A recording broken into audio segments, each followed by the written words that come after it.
ਸਤਿ ਸ਼੍ਰੀ ਅਕਾਲ ਜੀ। ਸਵਾਗਤ ਹੈ ਤੁਹਾਡਾ ਤੁਹਾਡੇ ਆਪਣੇ YouTube ਚੈਨਲ ਪੰਜਾਬੀ ਕਹਾਣੀਆਂ 'ਚ। ਸ਼ੁਰੂ ਕਰਦੇ ਹਾਂ ਅੱਜ ਦੀ ਨਵੀਂ ਕਹਾਣੀ। ਮੈਂ ਅੰਦਰ ਵੜ ਕੇ ਰੋ ਕੇ ਅੱਖਾਂ ਪੂੰਝ ਕੇ ਬਾਹਰ ਆ ਜਾਂਦਾ। ਮੈਂ ਕਦੇ ਵੀ ਆਪਣੀ ਪਤਨੀ ਦੇ ਸਾਹਮਣੇ ਰੋਇਆ ਨਹੀਂ ਸੀ, ਕਿਉਂਕਿ ਮੈਂ ਆਪਣੀ ਪਤਨੀ ਨੂੰ ਹੋਰ ਕਮਜ਼ੋਰ ਨਹੀਂ ਕਰਨਾ ਚਾਹੁੰਦਾ ਸੀ।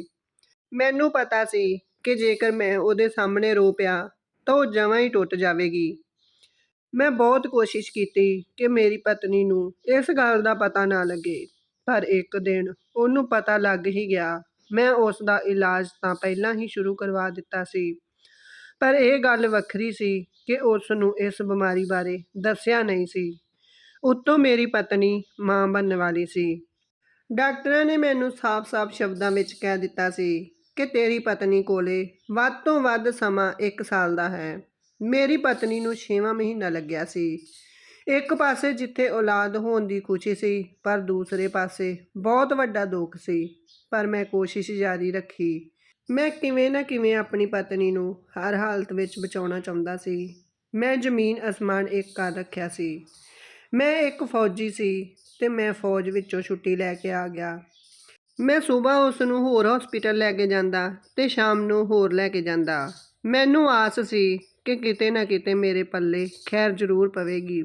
ਇੱਕ ਦਿਨ ਅਸੀਂ ਲੋਕਾਂ ਦੀ ਕਹਾ ਸੁਣ ਕੇ ਮੁਰਾਦਾਬਾਦ ਦਵਾਈ ਲੈਣ ਗਏ। ਮੈਂ ਤੇ ਮੇਰੀ ਪਤਨੀ ਦੋਨੋਂ ਹੀ ਸੀ। ਆਉਂਦਿਆਂ ਦੀ ਪਤਾ ਨਹੀਂ ਕਿਵੇਂ ਮੇਰੀ ਅੱਖ ਲੱਗ ਗਈ ਤੇ ਗੱਡੀ ਜਾ ਕੇ ਸਿੱਧੀ ਕੰਧ ਵਿੱਚ ਵੱਜੀ। ਕਿੰਨਾ ਟਾਈਮ ਹੀ ਮੈਂ ਬੇਹੋਸ਼ ਰਿਹਾ। ਜਦੋਂ ਮੇਰੀ ਪਤਨੀ ਨੂੰ ਹੋਸ਼ ਆਇਆ ਤਾਂ ਉਸ ਨੇ ਸਾਡੇ ਘਰੇ ਫੋਨ ਲਗਾਇਆ। ਫਿਰ ਮੇਰੇ ਆਂਢ ਗੁਆਂਢ ਦੇ ਕੁਝ ਮੁੰਡੇ ਪਹੁੰਚੇ ਜੋ ਸਾਨੂੰ ਉੱਥੋਂ ਲੈ ਕੇ ਆਏ। ਉਸ ਦਿਨ ਅਸੀਂ ਦੋਨੋਂ ਪਤੀ ਪਤਨੀ ਮਰਦੇ ਬਚੇ। ਇਸੇ ਤਰ੍ਹਾਂ ਇਲਾਜ ਕਰਾਉਂਦਿਆਂ ਪਤਾ ਹੀ ਨਾ ਲੱਗਾ ਕਦੋਂ 3 ਮਹੀਨੇ ਬੀਤ ਗਏ ਤੇ 3 ਮਹੀਨਿਆਂ ਬਾਅਦ ਮੇਰੀ ਪਤਨੀ ਨੇ 2 ਖੂਬਸੂਰਤ ਬੇਟੀਆਂ ਨੂੰ ਜਨਮ ਦਿੱਤਾ। ਮੈਂ ਕੁੜੀ ਮੁੰਡੇ ਵਿੱਚ ਕੋਈ ਫਰਕ ਨਹੀਂ ਸਮਝਦਾ। ਬੇਟੀਆਂ ਦੇ ਜਨਮ ਤੇ ਮੈਨੂੰ ਬਹੁਤ ਜ਼ਿਆਦਾ ਖੁਸ਼ੀ ਹੋਈ, ਪਰ ਵਿੱਚੋਂ ਵਿੱਚ ਦੁੱਖ ਇਸ ਗੱਲ ਦਾ ਖਾਈ ਜਾ ਰਿਹਾ ਸੀ ਕਿ ਮੇਰੀ ਪਤਨੀ ਦਾ ਕੀ ਬਣੇਗਾ, ਕਿਉਂਕਿ ਮੈਂ ਆਪਣੇ ਬੱਚੇ ਆਪਣੀ ਪਤਨੀ ਨਾਲ ਰਹਿ ਕੇ ਪਾਲਣਾ ਚਾਹੁੰਦਾ ਸੀ।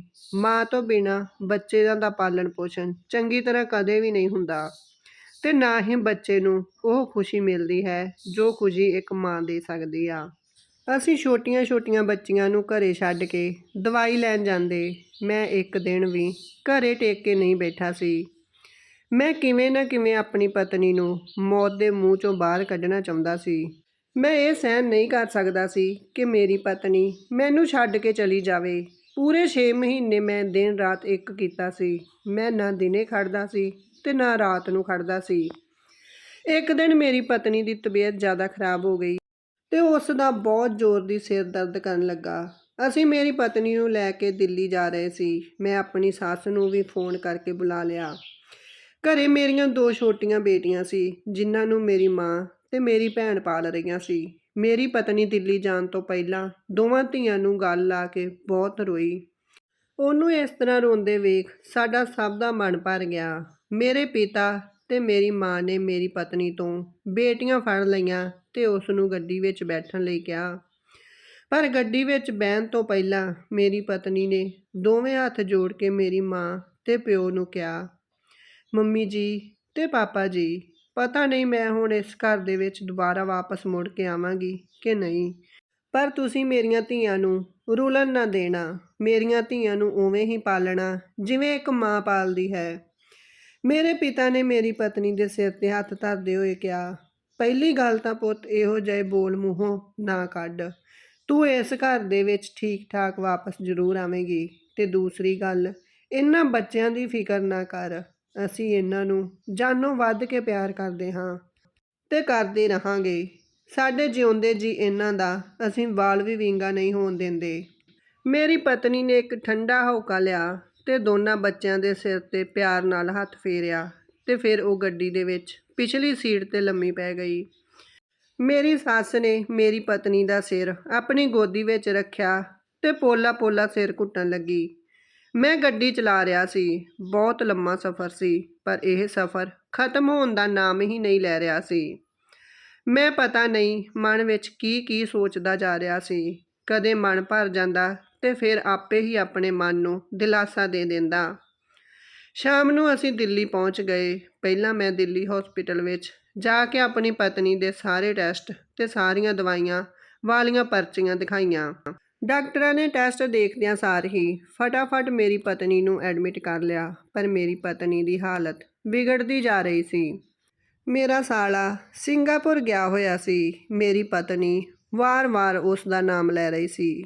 ਮੇਰੀ ਸੱਸ ਮੈਨੂੰ ਕਹਿਣ ਲੱਗੀ ਕਿ ਪੁੱਤ, ਇਹ ਵਾਰ-ਵਾਰ ਆਪਣੇ ਭਰਾ ਨੂੰ ਯਾਦ ਕਰ ਰਹੀ ਆ, ਕਿਉਂ ਨਾ ਆਪਾਂ ਉਹਨੂੰ ਫੋਨ ਕਰ ਦਈਏ, ਕੀ ਪਤਾ ਉਹਨੂੰ ਮਿਲ ਕੇ ਇਹਦਾ ਚਿੱਤ ਰਾਜੀ ਹੀ ਹੋ ਜਾਵੇ। ਮੈਂ ਆਪਣੇ ਸਾਲੇ ਨੂੰ ਫੋਨ ਕਰ ਦਿੱਤਾ ਕਿ ਤੇਰੀ ਭੈਣ ਦੀ ਤਬੀਅਤ ਜ਼ਿਆਦਾ ਖਰਾਬ ਆ ਤੇ ਉਹ ਤੈਨੂੰ ਬਹੁਤ ਜ਼ਿਆਦਾ ਯਾਦ ਕਰ ਰਹੀ ਆ। ਤੀਸਰੇ ਦਿਨ ਮੇਰਾ ਸਾਲਾ ਟਿਕਟ ਕਰਾ ਕੇ ਵਾਪਸ ਆ ਰਿਹਾ ਸੀ। ਇੱਧਰ ਮੇਰੀ ਪਤਨੀ ਦੀ ਹਾਲਤ ਬਹੁਤ ਜ਼ਿਆਦਾ ਵਿਗੜ ਗਈ।